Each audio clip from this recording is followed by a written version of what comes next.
Thank you, dear brother. Praise God. Thank God once again for this morning time we have to study God's word. और परमेश्वर की स्तुति हो, परमेश्वर की धन्यवाद हो कि एक और बार परमेश्वर ने हमारे जीवन में ऐसा एक अवसर दिया है कि परमेश्वर का वचन को हम अध्ययन कर पाएं।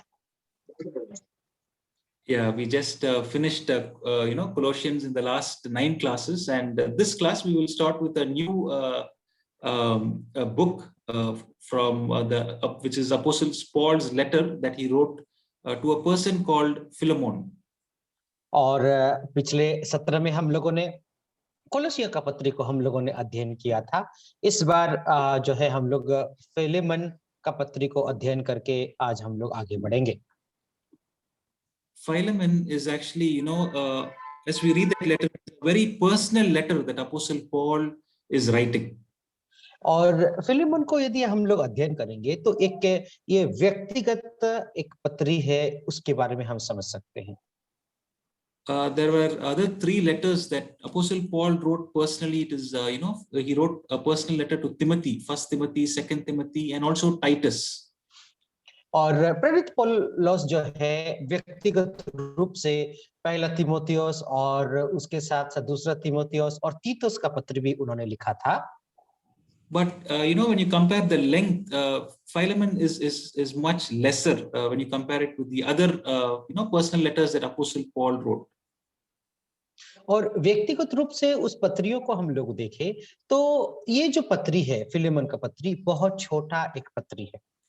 And the other interesting thing about Philemon is that there is no doctrinal teaching that you can see very explicitly, or which is very evident in this letter. और यदि एक और बात आप लोग देखेंगे तो इस पत्री में एक सैद्धांतिक शिक्षा इस पत्री में हम लोग नहीं देख सकते। So before we enter into this letter, I just want to give you a small background that will help us understand this letter a lot better. और हम लोग इस पत्री की ओर जाने से पहले एक छोटा सा पृष्ठभूमि इसके विषय में मैं देना चाहता हूं। First thing is about the author, and it is very clear that Apostle Paul was the one who wrote this. और सबसे पहले हम लोग देखेंगे कि यहाँ का जो लेखक है और वो लेखक हम लोग देखते हैं तो फिर प्रेरित पौलुस ने लिखा था, पहला पद में ही हमें पता चल जाता है। Because almost 3 times in this letter he mentions his name. The first time we see in verse 1 he says Paul, a prisoner. Then in verse 9 he says I, Paul. And then in verse 19 again he repeats where he's saying I, Paul. और यदि हम लोग पहला पद को देखें तो फिर वहां पर पौलुस का नाम लिखा गया है, और 9वां पद भी देखें तो फिर वहां पर भी वो कहता है कि मैं जो पौलुस कैद में हूँ वो मैं लिखता हूं। और 19वां पद में 21वां पद में भी हम लोग देखें तो वहां पर भी वो कहता है कि इस पत्री को मैंने, मतलब उनका नाम वहां पर बताया गया है। And also, since we studied Philippians and Colossians in the last few weeks, when you read Philemon, you can quickly, understand the language of Paul. You can identify the same language that Apostle Paul is using when he wrote the letter to Philippians and Colossians also. यदि कोलोसियों और फिलिपियों का पत्री आप लोगों ने अध्ययन करेंगे तो फिर जो भाषा का प्रयोग किया जाता है और जो शब्दावली का प्रयोग किया जाता है वैसे ही शब्दावली फिलेमन का पत्री में भी किया गया है। One example, if you read verse 4 of Philemon, you will see Apostle Paul is thanking God always when he remembers them. It is that same language that he also used in Philippians and Colossians. मेरे प्यारो, यदि आप प्रेरित पौलुस की जो लेख है उस लेख का शब्दावली को आप लोग देखेंगे तो हर समय कहते हैं मेरी प्रार्थनाओं में तुम लोगों को मैं स्मरण करता हूं, इस बात को वो कहते हैं। जैसे कि हम लोग देखते हैं हर बार यही शब्दों को कोलोसियों और फिलिपियों का पत्री में भी और फिलेमन का पत्री में भी हम लोग देख सकते हैं। And when he is thanking God in Philemon, he's thanking God for Philemon's faith and love that he has in Christ, and his love towards all the saints. Again, the same language that is used in Ephesians and Colossians. और यदि आप लोग देखेंगे तो फिर जो है वो जो भाषा का प्रयोग करते हैं वहां पर इफिसियों और कुलुस्सियों का पत्री में भी वो इस्तेमाल करते हैं, जहां फिलेमन में भी हम लोग इस बात को देख सकते हैं। So one thing that we can be very sure of is that this letter was written by Apostle Paul. एक बात तय तो है कि हम लोग इस बात को मान सकते हैं, समझ सकते हैं कि इस पत्री को प्रेरित पौलुस ने ही लिखा है। Now the next thing that we can consider is, where and when did Apostle Paul write this letter? और एक और बात हम लोग देखेंगे तो कब और कहां पर प्रेरित पौलुस ने इस पत्री को लिखा था। When we read verse 1, we find Apostle Paul introducing himself as Paul, a prisoner. And so we can understand that Paul was a prisoner. और यदि हम लोग पहला पद को ही हम लोग पढ़े तो फिर मैं यीशु का एक कैदी हूं करके वो कहते हैं, उसका मतलब क्या है कि इस पत्री जो है कैद में रहते हुए अथवा जो है जेल में रहते हुए इस पत्री को उन्होंने लिखा है। That is why, this is also called a prison epistle, because this is one of those letters that Apostle Paul wrote when he was imprisoned in Rome for the first time. और यदि एक और दूसरे शब्दों में कहा जाए तो फिर हम जानते हैं कि इस पत्री को जो है कारावास पत्री के रूप में कहा जाता है, और पहली बार जब रोम में वो कैद होकर के उस कारावास में थे तब उन्होंने इस पत्री को लिखा था। So as we also know that Apostle Paul had written 4 letters, so just for our general knowledge, the first one was Ephesians, then Philippians, Colossians, and Philemon. All this was written at the same time when Apostle Paul was imprisoned in Rome for the first time. जब हम लोग हमारा जानने के लिए जो है कारावास का पत्री किस किस को हम लोग कहते हैं, एफिसियों, फिलिपियों, कोलोसियों और फिलेमन, ये जो 4 पत्रियां हैं, इन 4 पत्रियों को जो कारावास पत्री के रूप में जाना जाता है, जब पहली बार प्रेरित पौलुस रोम में कैद थे। The next question we naturally will ask is, to whom is he writing this letter? और अगला सवाल हम लोग इस सवाल को पूछ सकते हैं कि इस पत्री को वो किसके लिए लिखते हैं। Okay, and when we read verse 2, it is very clear he's addressing it to a person called Philemon, who he calls as beloved fellow worker in Christ. और यदि हम लोग देखेंगे दूसरा पत्री को दूसरा पद को, तो फिर फिलेमोन को वो इस पत्री को लिखते हैं जो फिलेमन की प्रेरित पौलुस का प्रिय है। Now, something that we can understand about Philemon is that he was a person who stayed in this place called Colossae. और एक और बात हम लोग देखें तो फिर ये फिलेमोन जो है कोलोसी करके एक जगह है जहां पर वो रहते थे। And the other thing we can learn about Philemon is that he could have been a rich person, because in verse 2 it says the church was gathering in his house. और यदि हम लोग दूसरा पद को ही हम लोग देखें तो फिर जो कलीसिया है वो कलीसिया फिलेमोन का घर पे ही एकत्रित होती थी। And in verse 7 we find that Philemon spent a lot of effort giving and refreshing the hearts of the saints that were found in the church. और यदि हम लोग 7वां पद को भी हम लोग देखें तो फिर वो जो है शांति, खुशी और आनंद देने वाले एक व्यक्ति थे। The third thing we can, as we read verse 22, we can find Apostle Paul is asking Philemon to prepare a guest room in his house. Once again, giving us the idea that Philemon could have had a big house, would have been a wealthy person. और यदि 22वां पद को हम लोग पढ़ें तो फिर प्रेरित पौलुस फिलेमोन को कहते हैं कि तुम मेरे लिए एक रहने की जगह तैयार करना, बट ठहरने की जगह तुम तैयार करना करके कहते हैं। उसका अर्थ हमें पता चलता है कि फिलेमोन एक बहुत अमीर व्यक्ति थे। And also the fact that he had slaves in his house. Onesimus, as we're going to read, is one of his slaves. Even that gives us the idea that Philemon was a rich and a wealthy person in this place called Colossae. और यदि हम लोग इस विषय में हम लोग अध्ययन करें तो फिर उनके घर पे नौकर चाकर भी लगे हुए थे। नौकर होना, जो ओनेसिमस भी उनके घर का एक नौकर थे, नौकर होना मतलब एक अमीर व्यक्ति ही नौकर रख सकता है। Now about Philemon, we do not read anywhere else in the scripture, in Acts or in the previous narrative section in Acts. We do not find Philemon in those places. यदि हम लोग प्रेरितों के काम या फिर दूसरे और कोई अध्यायों या पत्री को पढ़े हम लोग, तो फिर वहां पर फिलेमोन का नाम नहीं लिया जाता है। And so what we can assume is that when Apostle Paul was in Ephesus, which we read in Acts 19, during his 3-year ministry, we can imagine that Philemon would have been converted at that place in Ephesus when Paul was ministering in that place. इस बात को हम लोग जो है समझ सकते हैं, अंदाजा लगा सकते हैं कि जब प्रेरित पौलुस जो प्रेरितों के काम उसका 19वां अध्याय हम लोग अध्ययन करें, तो एफिसियों में प्रेरित पौलुस 3 साल रह करके सेवा की थी। उस वक्त हो सके कि फिलेमोन प्रभु यीशु मसीह को ग्रहण किया हो। Because when you look at the map, Ephesus and Colossae are very close by, and so we can assume that when Apostle Paul was ministering in Ephesus, Philemon would have met Paul and he would have been converted because of the ministry of Apostle Paul. और यदि हम लोग उस नक्शा को देखें, नक्शा को हम लोग देखेंगे तो कोलोसी और एफिसी जो है पास है, तो हो सकता है फिलेमोन जो है एफिसियों में जा करके एफिसी में जा करके वो प्रभु यीशु मसीह को ग्रहण किया होगा, उसका जीवन परिवर्तित हुई होगी।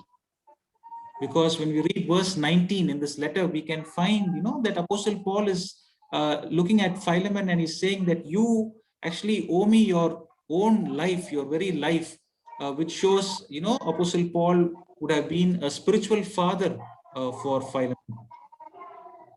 और यदि हम लोग 19वां पद को हम लोग अध्ययन करें तो हमें ये समझ में आता है कि मेरा कर्ज जो तुझ पर है, तुम्हारा जीवन का कर्ज जो है मेरे प्रति रखा हुआ है, उसका हम इस बात को जो है फिलेमोन और प्रेरित पौलुस का एक संपर्क को देख सकते हैं। The next question, we can ask is, why is Apostle Paul writing this letter? अगला सवाल हम लोग पूछ सकते हैं कि क्यों प्रेरित पौलुस इस पत्री को लिखते हैं। When we read verse 18, we will understand that, Onesimus, one of the slave of Philemon, had actually run away from him. यदि हम लोग 18 पद को पढ़ेंगे तो हमें समझ में आता है कि ओनेसिमस जो फिलेमोन का एक दास था, वो घर से भाग गया था। Back in those days, a slave had a cost, or it was a very, there was always a cost, or there was a price that was kept on a slave.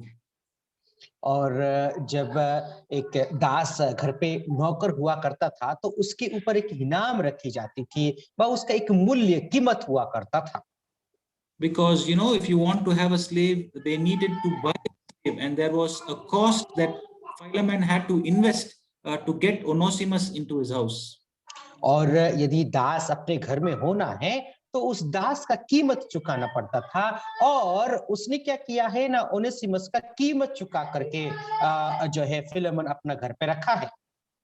So when a slave runs away, there is a great loss for the, and so the slave, the runaway slave is always accountable for it.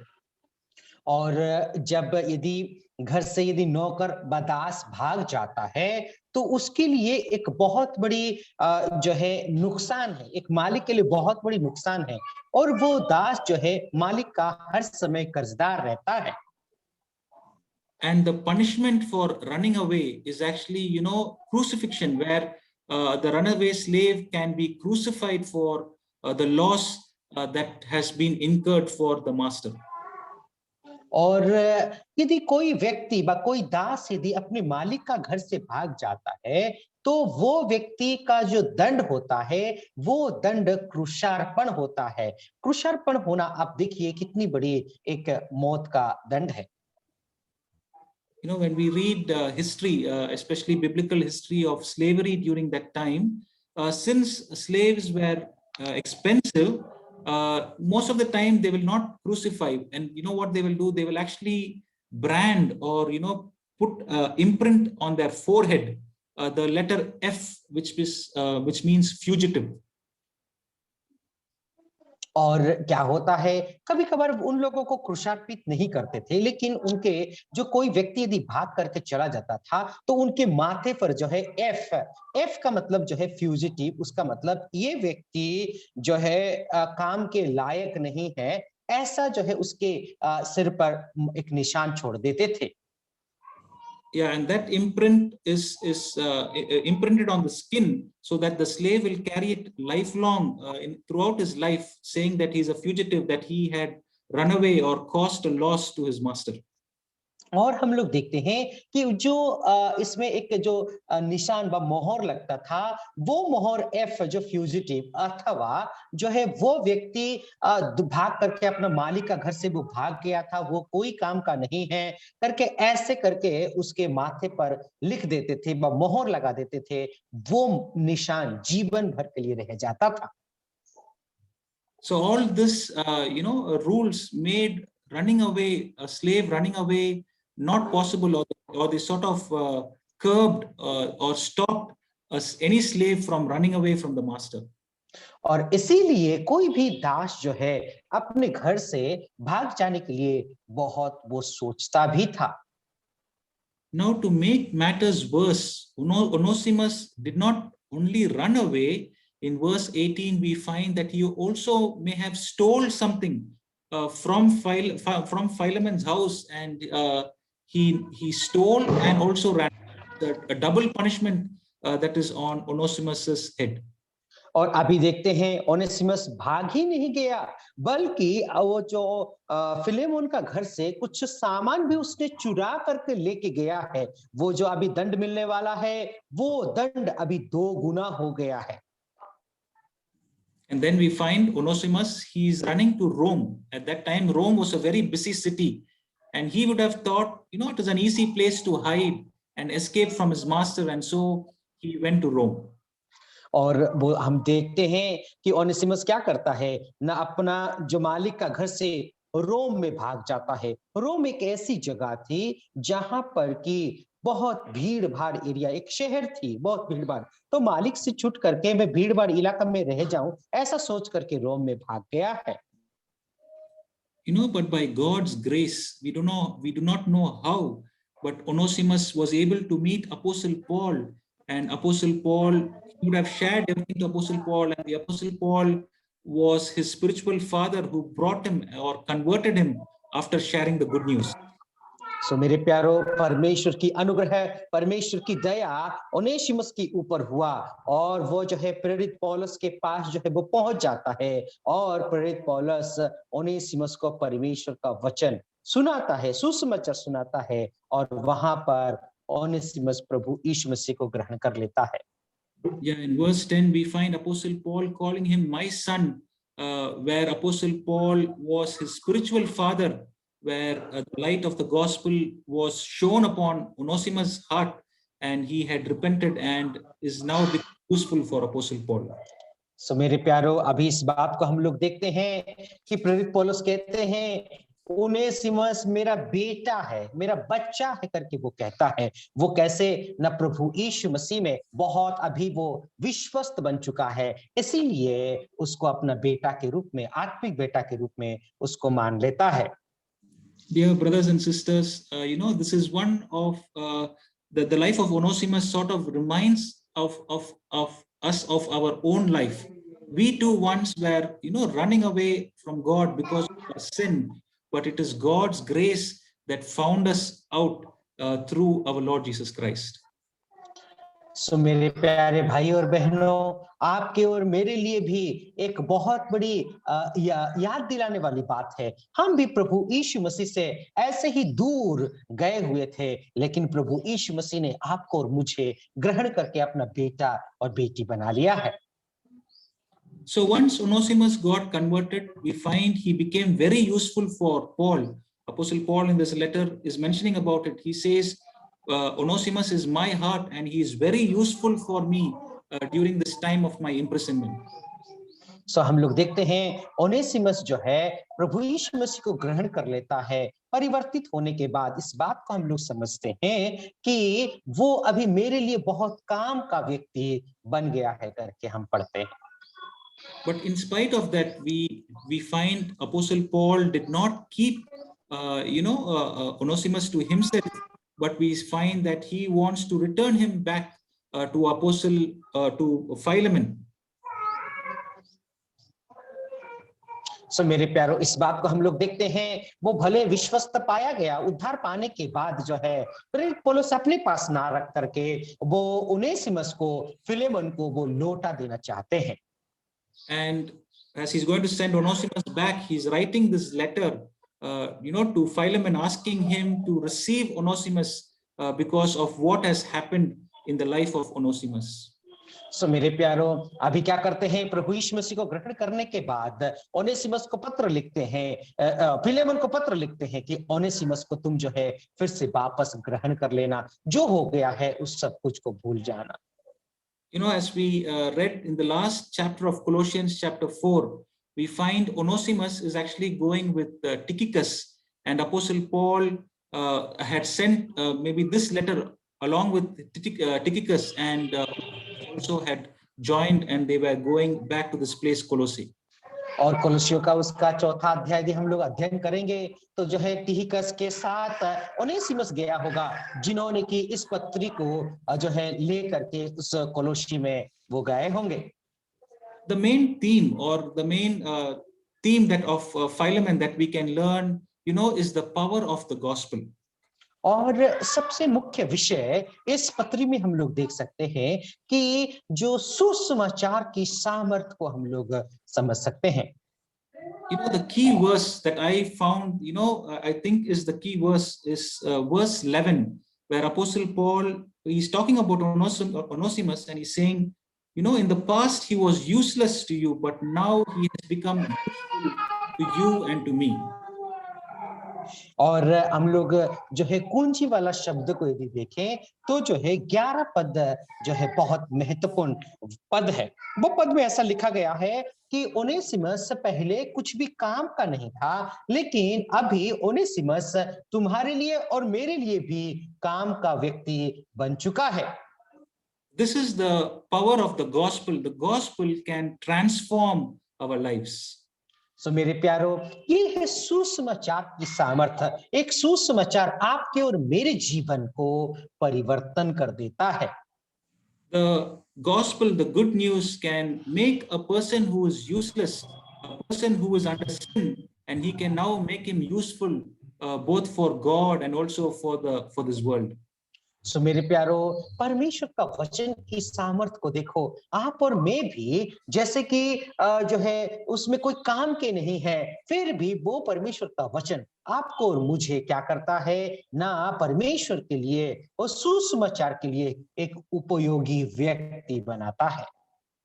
When we were in sin, we were enemies to God, and we were also enemies to men. और मेरे प्यारो, जब हम पाप में थे उस वक्त हम लोग जो है परमेश्वर के विरोधी थे और जो है संसार के लोगों के भी विरोधी थे। But in the life of Onesimus, we find that once the gospel had entered into his heart, he is now peace with God, and he is now trying to find peace with Philemon, a man. मेरे प्यारो, हम Onesimus का जीवन को भी देखते हैं कि अभी जो है सबसे पहले पाप में वो जीवन व्यतीत करता है, लेकिन जब प्रभु यीशु मसीह में वो आता है तो परमेश्वर के साथ एक शांति स्थापना होती है, और उसके साथ साथ फिलोमन के साथ भी उसका एक शांति स्थापना होता है। So the first important theme, that we can learn from Philemon is the power of the gospel, that it can transform our lives. मेरे प्यारो, सबसे पहला विषय हम फिलेमोन से सीख सकते हैं, वो विषय ये है कि एक जीवन को सुसमाचार जो है परिवर्तन कर देता है। The second very important theme that we can learn from Philemon is about forgiveness. और दूसरा एक विषय, महत्वपूर्ण विषय हम फिलेमोन से सीख सकते हैं, वो है एक व्यक्ति को लोगों को कैसे माफ करें। That is what Apostle Paul is trying to, write this letter and seek Philemon to forgive what Onesimus had done to him. सो मेरे प्यारो, वही बात को हम लोग देखते हैं जब प्रेरित पौलुस इस पत्री को लिखते हैं, और हम देखते हैं कि कैसे ओनेसिमुस को जो है किया जाए, क्या किया जाए, उसको कैसे माफ किया जाए, उस बात को प्रेरित पौलुस लिखते हैं। Even though Apostle Paul does not use this word forgiveness, but in verse 17, he's asking Philemon to receive him, in Christ, to receive him as you would receive me. The underlining principle is Apostle Paul is asking Philemon to forgive Onesimus and to receive him.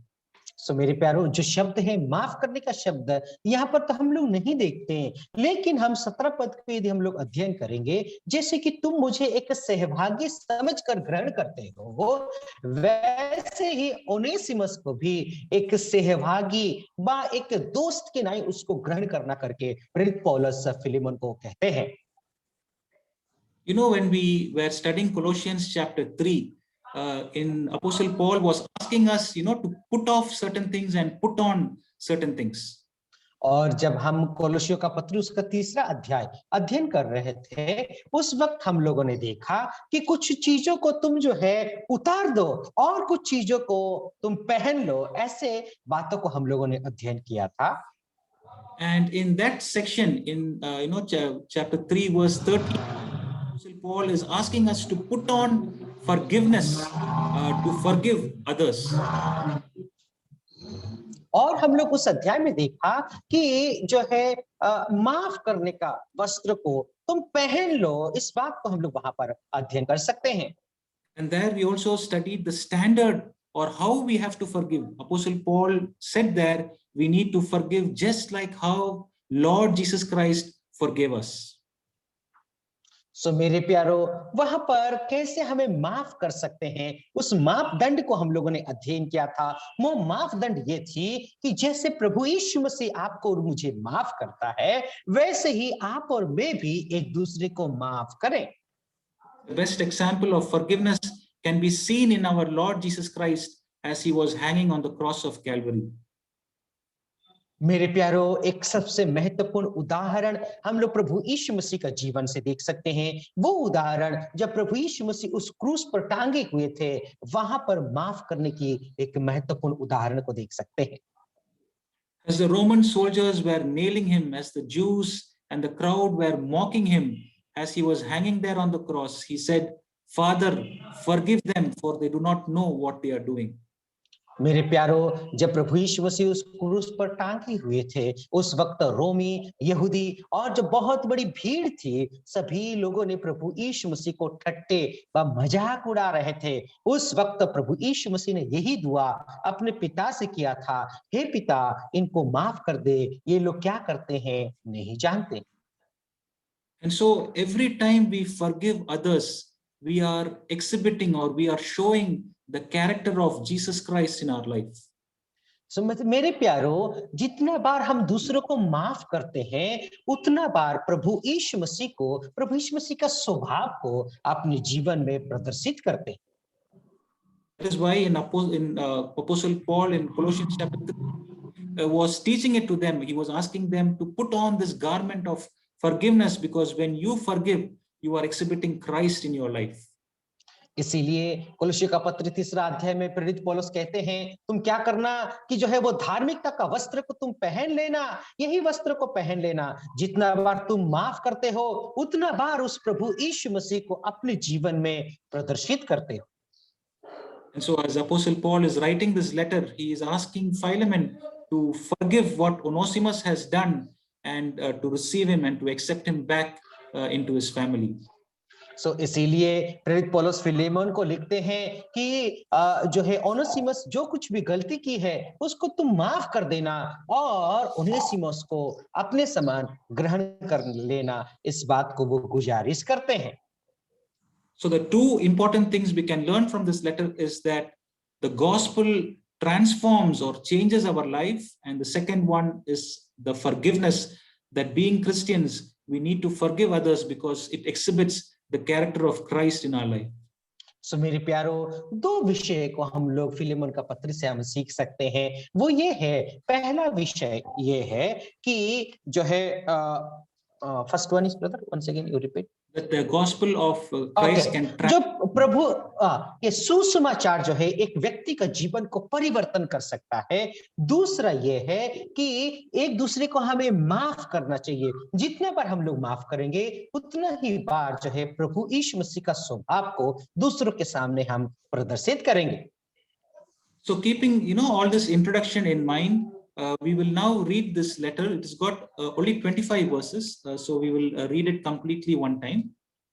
और मेरे प्यारो, ये सब कुछ हमारे मन में रखते हुए आइए हम लोग इस अध्याय को हम लोग अध्ययन कर लेते हैं। और ये जो अध्याय है, ये जो पत्री है 25वां पद ही है, तो हम लोग एक ही बार में इस पत्री को हम लोग पढ़ लेंगे।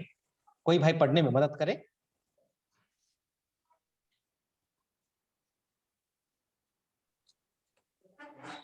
हेलो जी ब्रदर, पढ़िए ब्रदर, लालू ब्रदर। पूर्व युग में परमेश्वर ने बाप दादों से थोड़ा थोड़ा करके और भांति भांति से भविष्यद्वक्ताओं के द्वारा बातें कर इन ब्रदर अंतिम दिनों फिलेमोन, में ब्रदर अपने फिलेमोन का पत्री पहला अध्याय ब्रदर। Sorry brother. पौलुस की ओर से जो यीशु मसीह का कैदी है और भाई तीमुथियुस की ओर से हमारे प्रिय सहकर्मी फिलेमोन और बहन अफिया और हमारे साथी योद्धा अर्खिप्पुस और फिलेमोन के घर की कलीसिया के नाम हमारे पिता परमेश्वर और प्रभु यीशु मसीह की ओर से अनुग्रह और शांति तुम्हें मिलती रहे। मैं सदा परमेश्वर का धन्यवाद करता हूँ और अपनी प्रार्थनाओं में भी तुझे स्मरण करता हूँ, क्योंकि मैं तेरे उस प्रेम और विश्वास की चर्चा सुनता हूँ जो सब पवित्र लोगों के साथ और प्रभु यीशु पर है। मैं प्रार्थना करता हूं कि विश्वास में तेरा सहभागी होना तुम्हारी सारी भलाई की पहचान में मसीह के लिए प्रभावशाली हो, क्योंकि हे भाई मुझे तेरे प्रेम से बहुत आनंद और शांति मिली है, इसलिए कि तेरे द्वारा पवित्र लोगों के मन हरे भरे हो गए हैं। इसलिए यद्यपि मुझे मसीह में बड़ा साहस है कि जो बात ठीक है उसकी आज्ञा तुझे दूं, तो भी मुझ बूढ़े पौलुस को जो अब मसीह यीशु के लिए कैदी है या और भी भला जान पड़ा कि प्रेम से विनती करूं। मैं अपने बच्चे उनेसिमुस के लिए जो मुझसे मेरी कैद में जन्मा है तुझसे विनती करता हूँ।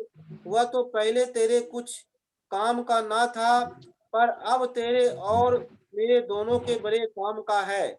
उसी को अर्थात जो मेरे हृदय का टुकड़ा है मैंने तेरे पास लौटा दिया है।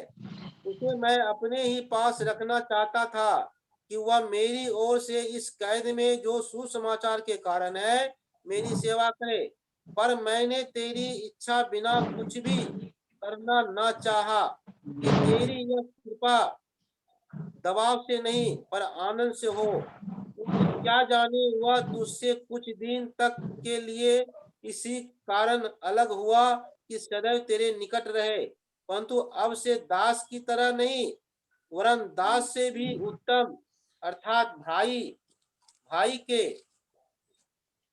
समान रहे, जो मेरा तो विशेष प्रिय है ही, पर अब शरीर में और प्रभु में भी तेरा भी विशेष प्रिय हो। अतः यदि तू मुझसे अपना सहभागी समझता है तो उसे इस प्रकार ग्रहण कर जैसे मुझे। यदि उसने तेरी कुछ हानि की है या उस पर तेरा कुछ आता है तो मेरे नाम पर लिख ले। मैं पौलुस अपने हाथ से लिखता हूँ, मैं आप भर दूंगा और इसके कहने की कुछ आवश्यकता नहीं कि मेरा कर्ज जो मुझ पर है वह तू ही है। हे भाई, यह आनंद मुझे प्रभु में तेरी ओर से मिले मसीह में मेरे जी को हरा भरा कर दे। मैं तेरे आज्ञाकारी होने का भरोसा रखकर तुझे लिखता हूँ और यह जानता हूँ कि जो कुछ मैं कहता हूँ तू उससे कहीं बढ़कर करेगा, और यह भी कि मेरे लिए ठहरने की जगह तैयार रख। मुझे आशा है कि तुम्हारी प्रार्थनाओं के द्वारा मैं तुम्हें दे दिया जाऊंगा।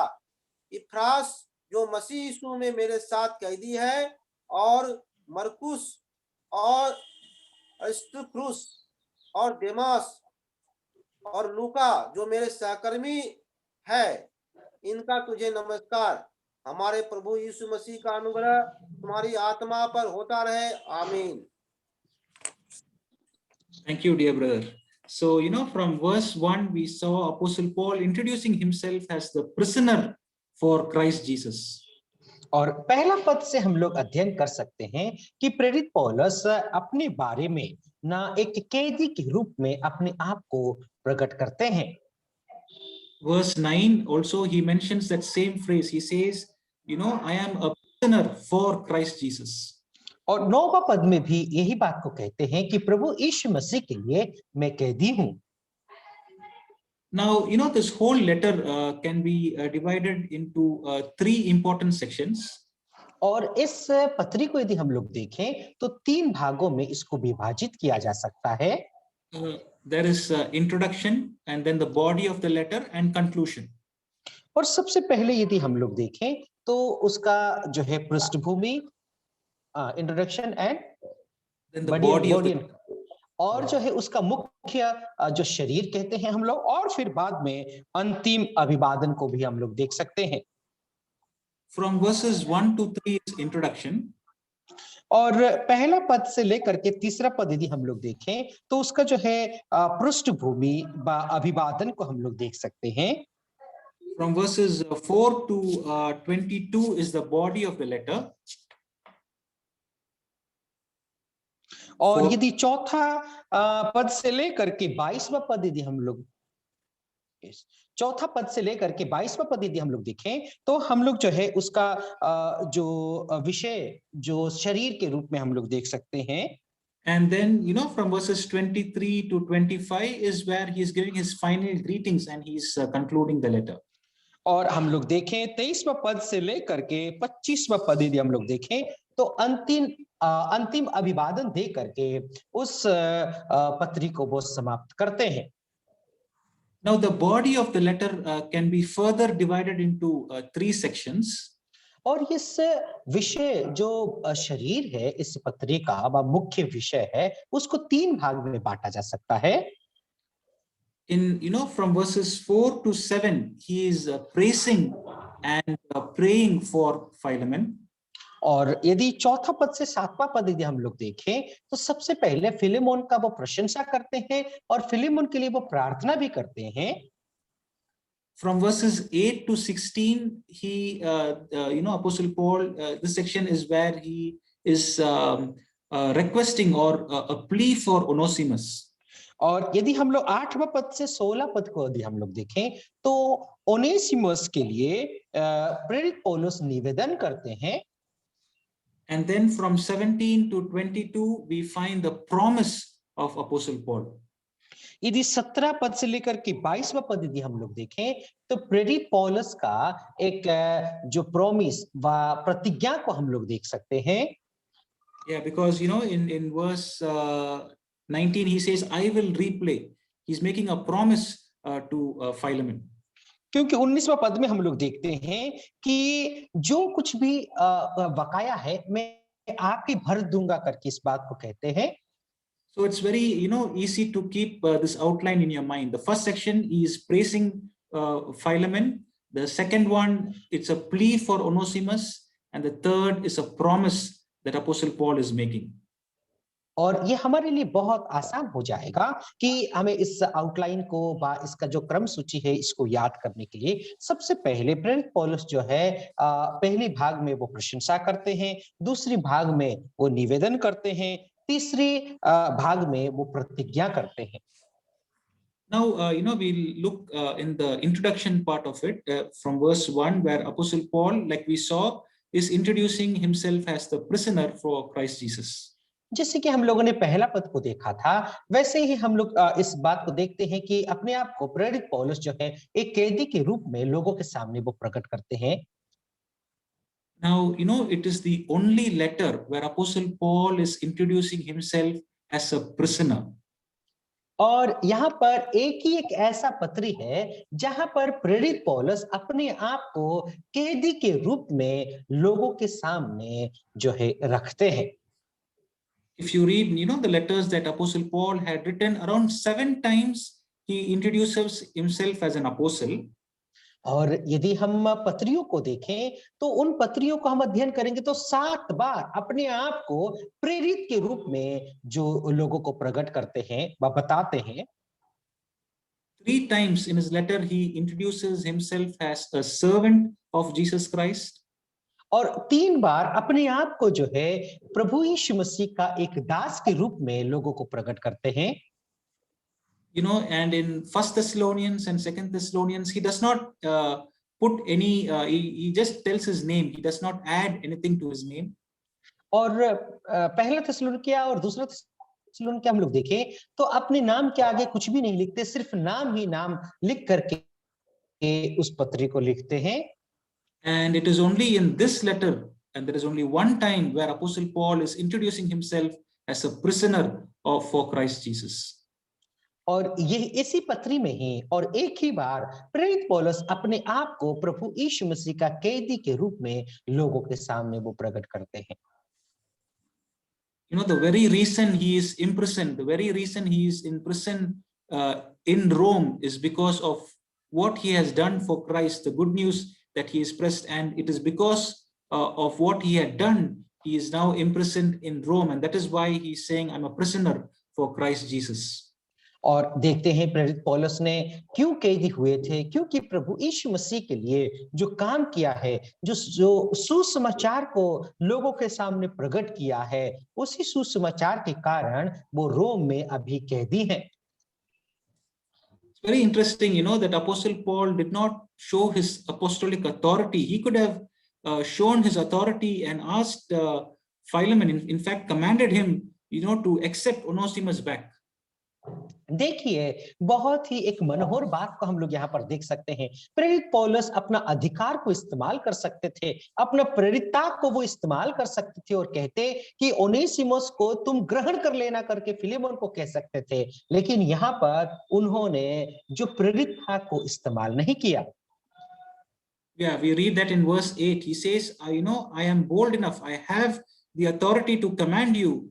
But in verse 9, he says, I don't want to do that. I want to appeal. I want to request you for love's sake. और इसीलिए हम लोग देखते हैं कि वो मेरे पास वो हियाब है, हिम्मत है, तुमको मैं कह सकता हूं, लेकिन जो है 9वां पद में हम लोग देख सकते हैं कि वो क्या कहते हैं ना, प्रेरित पौलुस जो है कि बड़े प्रेम के साथ विनती करते हैं। Yeah, and so we find Apostle Paul not using his apostolic authority, and so he is introducing himself as a prisoner of Lord Jesus Christ. So मेरे प्यारो, जो प्रेरितता का अधिकार को प्रेरित पौलुस इस्तेमाल नहीं करते हैं, बल्कि वो बड़े प्रेम से उनको अपने आप को वो जो है एक प्रभु यीशु मसीह का कैदी के रूप में प्रकट करते हैं। Then we find, the word, he's adding Timothy also along with him. He says, Timothy, our brother. And we find Timothy in almost 5 letters that Apostle Paul writes. He always includes Timothy with him. और हम लोग देखते हैं तिमोथियुस का नाम भी प्रेरित पौलुस लेते हैं, जैसे कि 5 पत्रियों में तिमोथियुस का नाम जो है प्रेरित पौलुस लेते हैं। Then in the, in the continuation of the second part of verse 1, we find to whom is he addressing it to? He's addressing it to Philemon, who he calls his dear friend. He says, beloved fellow worker. और देखिए यहाँ पर जो दूसरी भाग में तो किसको इस पत्री को लिखते हैं, वो पत्र लिखने वाला व्यक्ति है वो फिलेमोन। फिलेमोन कौन थे ना, वो प्रिय एक सहकर्मी के रूप में जो है फिलेमोन को जो है वो बताते हैं, लोगों वो प्रकट करते हैं। Verse 2, we also find the name Apphia, our sister.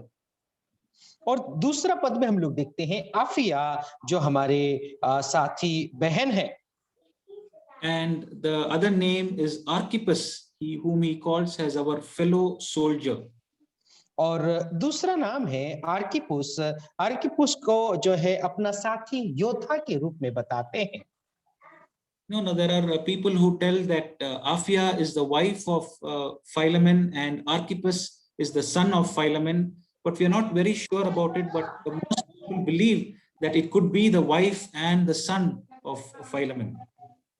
सो मेरे प्यारो, लोग कहते हैं कि आफिया जो है फिलिमन का पत्नी के रूप में लोग मानते हैं, और आर्किपुस फिलिमन का बेटा के रूप में मानते हैं, लेकिन इस बात का प्रमाण हमारे पास नहीं है, लेकिन हम ऐसे मान सकते हैं।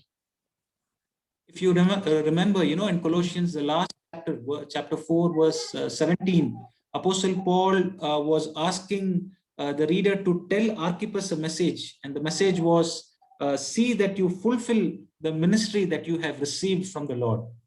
और देखिए चौथा अध्याय को, कोलोसियों का चौथा अध्याय हम लोग अध्ययन करेंगे, तो वहां पर प्रेरित पौलुस आर्किपुस को कहते हैं कि तुमको जो सेवा प्रभु की ओर से मिली है, उस सेवा को तुम पूरा करना करके प्रेरित पौलुस उसको प्रोत्साहित करते हैं।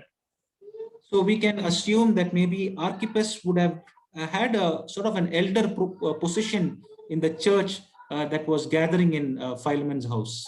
सो मेरे प्यारो, इस बात को हम जो है विचार कर सकते हैं, हम ऐसे सोच सकते हैं कि आर्किपुस जो है, जो फिलेमोन का घर पे जो कलीसिया एकत्रित होती थी, उस कलीसिया में आर्किपुस एक प्राचीन हो सकते हैं। And then the other interesting thing, which we find in verse 2, Apostle Paul is also addressing the church. He's not only addressing Philemon, Aphia, Archippus, and also the church that he says is gathering at your house. और देखिए कि वो आफिया, आर्किपुस को ही वो नाम नहीं लेते, उनके बारे में ही नहीं बोलते, बल्कि जो है फिलेमोन का घर पे जो कलीसिया एकत्रित हो रही थी, उन सभी लोगों को भी अभिवादन देते हैं। So I'm assuming, maybe the reason why he is doing it is he wants this letter to be read at the church, so that because when the church see Onesimus coming back, and if there is no announcement, there could be gossip among the people there. And so that is why Apostle Paul is also addressing the church to make it clear what his intention of Onesimus is.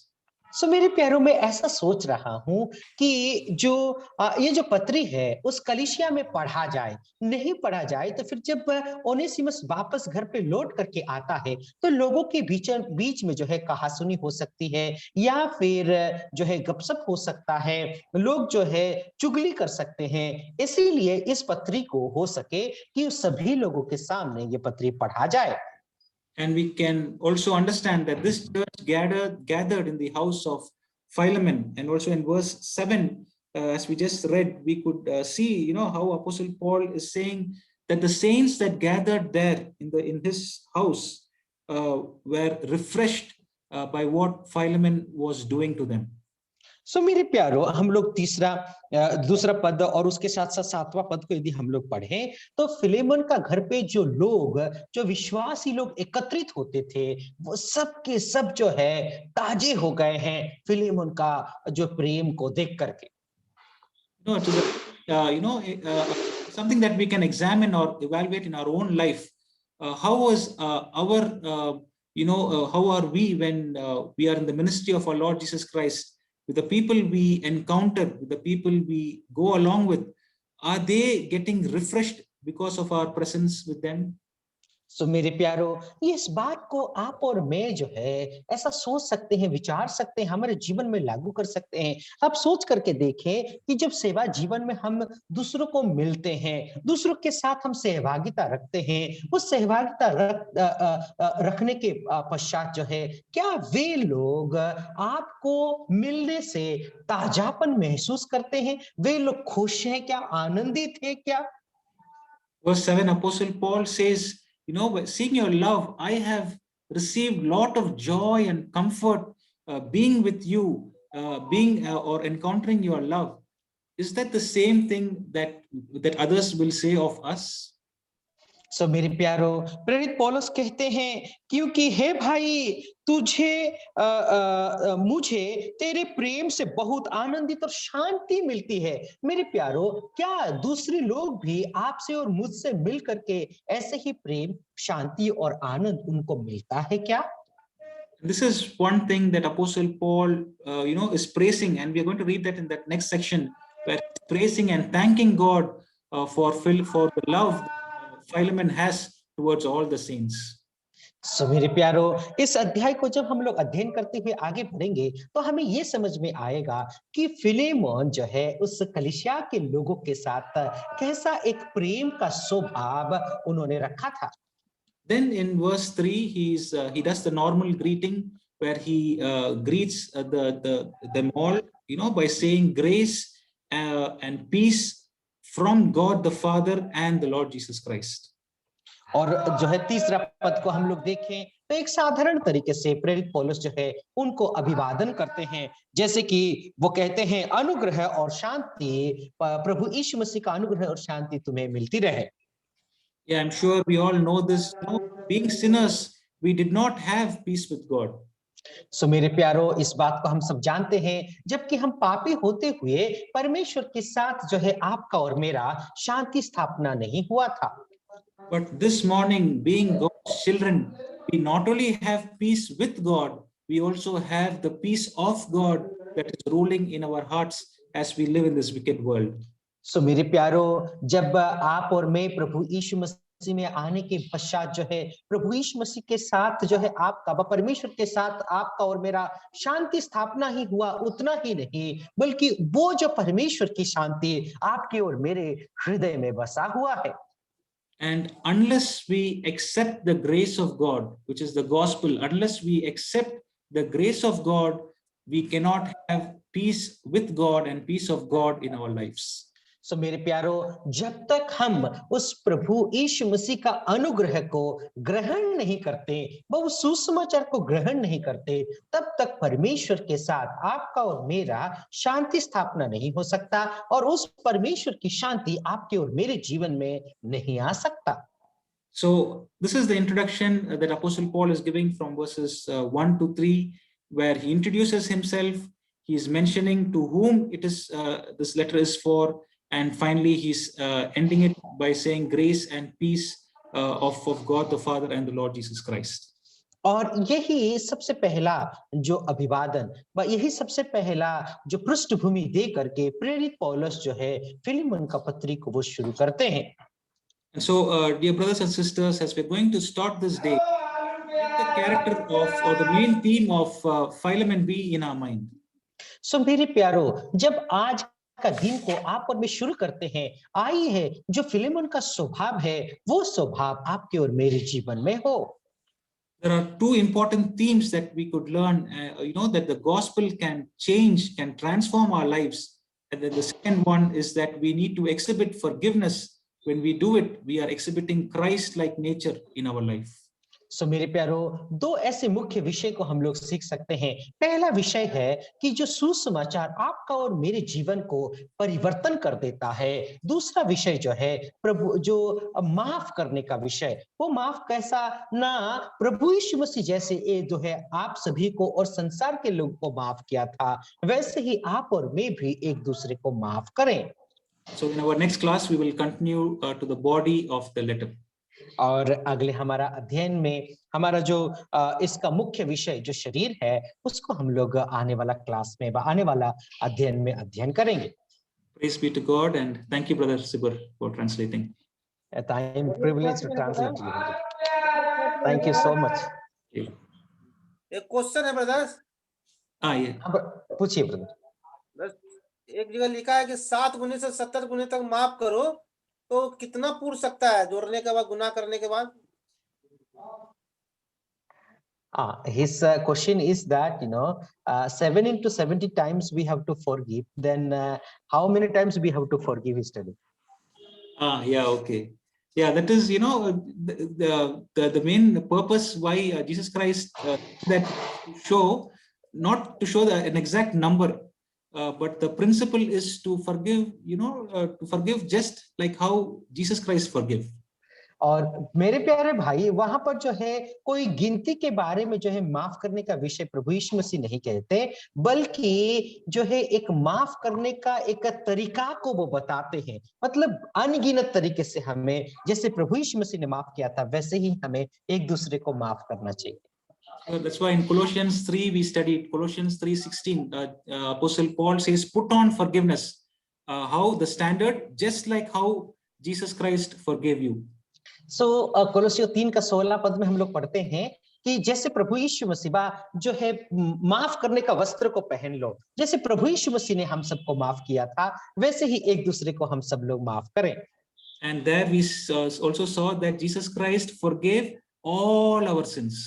और वहां पर भी हम लोग इस बात को पढ़ते हैं कि प्रभु यीशु मसीह हमारे सभी पापों को माफ कर दिया। So being since the character of Christ must be in us, we also must forgive as much as we can.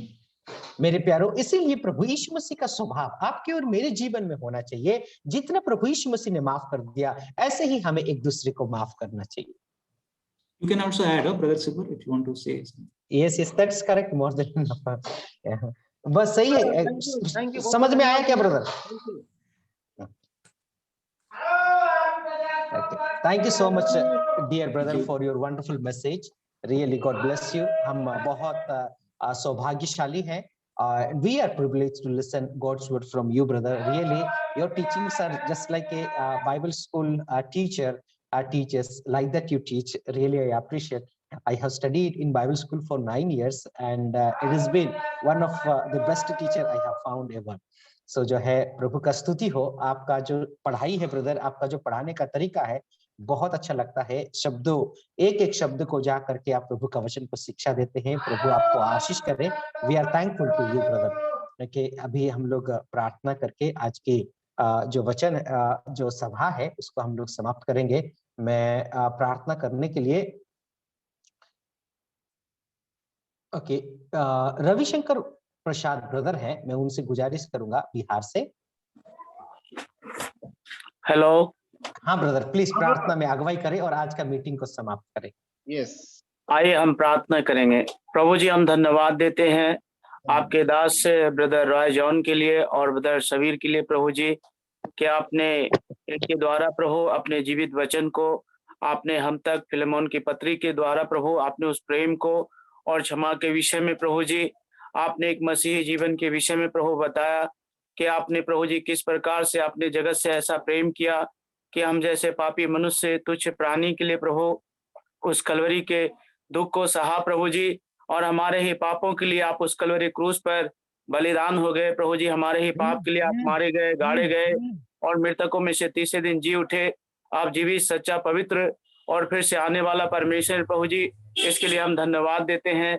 धन्यवाद देते हैं प्रभु जी कि आपने अपने दास के द्वारा उस बातों को प्रभु अपने जीवित वचन के द्वारा प्रभु जी आपने हमारे मनों में डाला है कि किस प्रकार से हम एक दूसरे भाइयों को क्षमा करें, प्रेम करें प्रभु जी, क्योंकि आप प्रभु जी यही चाहते हैं कि प्रभु जी हम बुराई को छोड़ और भलाई का पीछा करें और भलाई से प्रभु जी हम एक दूसरे के जीवन में प्रभु जी कार्य करें, क्योंकि आपने प्रभु हमारे लिए जगत से ऐसा प्रेम किया है कि अपने इकलौते पुत्र को कलवरी क्रूस पर दे दिया, और आपने कहा ताकि जो को उस पर विश्वास करे वो नाश नहीं हो। ओ प्रभु, हम धन्यवाद देते हैं आपके महान प्रेम के लिए, धन्यवाद देते हैं सुंदर वचन और संदेश के लिए जो स्टडी प्रभु आज की सुबह के बेला में प्रभु जी आपने प्रेम का पत्री को जो दिखाया प्रभु जी, हम धन्यवाद देते हैं आपके दास रॉय जॉन ब्रदर के लिए और ब्रदर सबीर के लिए प्रभु, जिसके द्वारा प्रभु हिंदी में ट्रांसलेट करने के लिए प्रभु आपने इन भाइयों को सहायता किया और प्रभु जी हर एक भाई बहन तक पहुंचाया इस संदेश को। इसके लिए हम धन्यवाद देते।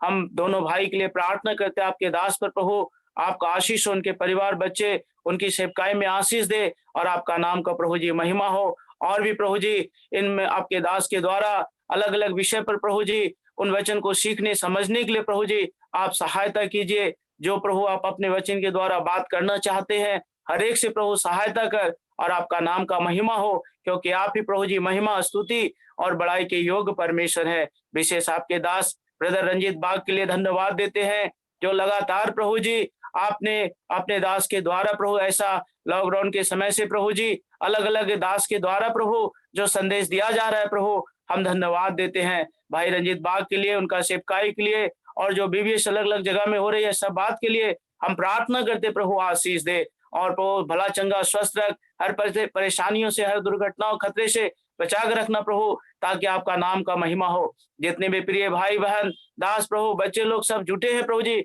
उन सारे परिवार को आपके हाथ में सौंपते हैं प्रभु, हर एक के साथ होना, हर एक पर प्रभु आपकी दया कृपा अनुग्रह आशीष बनी रहे। दिए गए समय के लिए प्रभु हम धन्यवाद देते हैं, हर एक बात में आपका नाम का महिमा हो। इस छोटी सी प्रार्थना विनती को धन्यवाद भेंट के साथ प्रभु यीशु मसीह के नाम से मांगते हैं, आमीन। आमेन। आमीन। Thank you so much, dear brother. वास्तव में I wanted to say Thank few you. words. बहुत धन्यवाद रवि भाई. So much thank you, brother Roy, for the wonderful message. I was just remembering.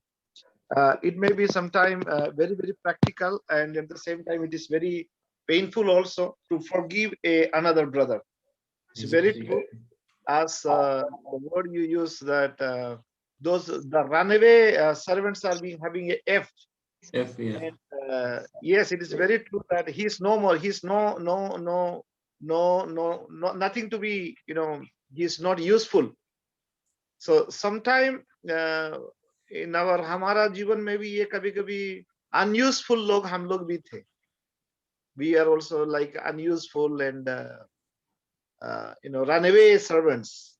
But thank the Lord for His love. Because of Him, we came back again to His fold. Yes, brother, that's very true. Many times our own brothers, those who are nearby, we don't want to love because they are hurt.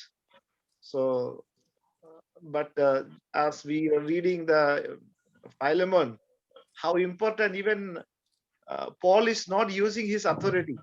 He is very true, brother. Yeah. कितना हम लोग को झुकना चाहिए प्रभु का सेवक होने के नाते, कितना हम लोग को नम्र होना चाहिए, कितना प्रेमी होना चाहिए.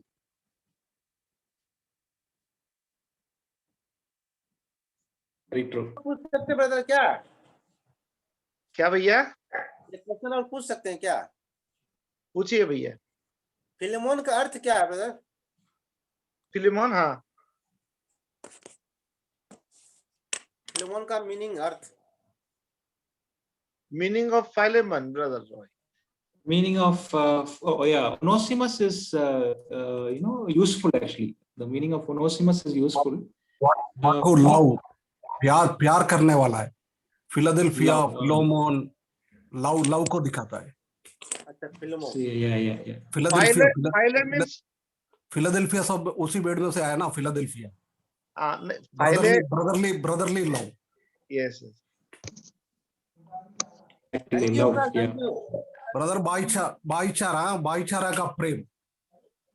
अच्छा, भाईचारा का प्रेम. Thank you uncle.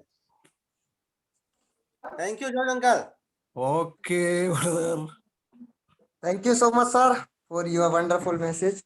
May God आप bless. कहाँ पे छूट गए? सर अभी चल रहा, देखिए ये चेक हो गया.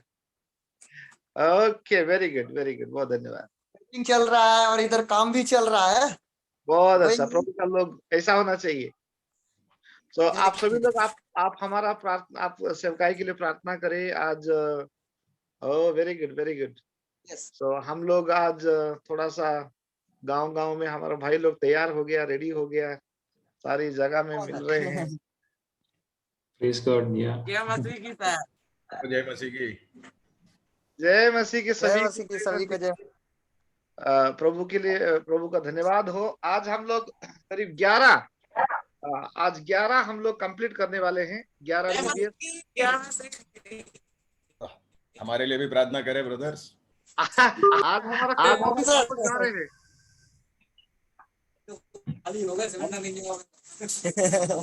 हम भी आ रहे हैं ब्रदर, हम भी आएंगे. आप आइए ना.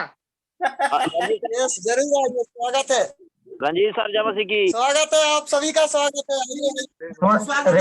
रिकॉर्डिंग को स्टॉप कर दो पहले. हाँ, शिविर ब्रदर रिकॉर्डिंग स्टॉप कर देना. लालू भाई बिहार छोड़ के मध्य प्रदेश में आ जाओ. जॉर्ज अंकल जय मसीह की। रिकॉर्डिंग स्टॉप करना भैया। अरे लालू लालू